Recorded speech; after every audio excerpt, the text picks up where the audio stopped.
واحد كانون الأول بلش يطبق الدولار الجمركي على أساس 15,000 ليرة. يلي صار أنه أحد المخلصين الجمركيين ممن يحظون بنعيم التغطية الحزبية فوت عمل ضخبط وراء لا طيارة بعد ما وصلت، يعني هي طيارته وصلت ب1/12، هو زور كل وراء بشكل انه طيارته وصلت ب30 الشهر. قيمة البضاعة اللي هو مستوردها واللي هي بالمناسبة هواتف تقدر بنحو 15 مليون دولار تقريبا، عليه رسوم عمليا ب17 مليار ليرة. إذا منقرشهم على سعر السوق السوداء بيطلعوا 400 أو 420 ألف دولار. يعني بس نرجع نبسط الفكرة للعالم.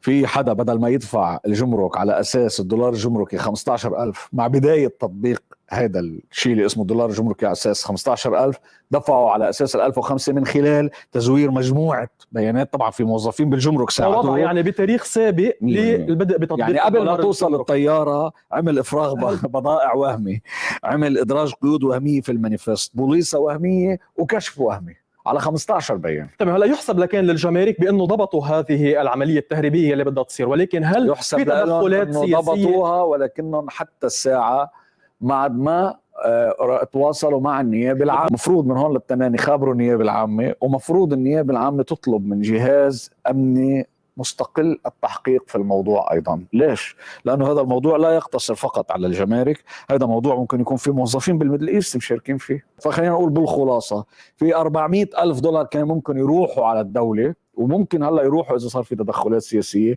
على النيابه العامه ان تتدخل الان، وعليها ان تكلف جهاز امني مستقل للتحقيق في الموضوع. اذا ما عملتوا هيك رح نشتغل شغلنا، وساعتها ما حدا يلوم الا نفسه. ما تقعدوا تقولوا لنا في قضاء وليش ما تركتوا القضاء يشتغل شغله.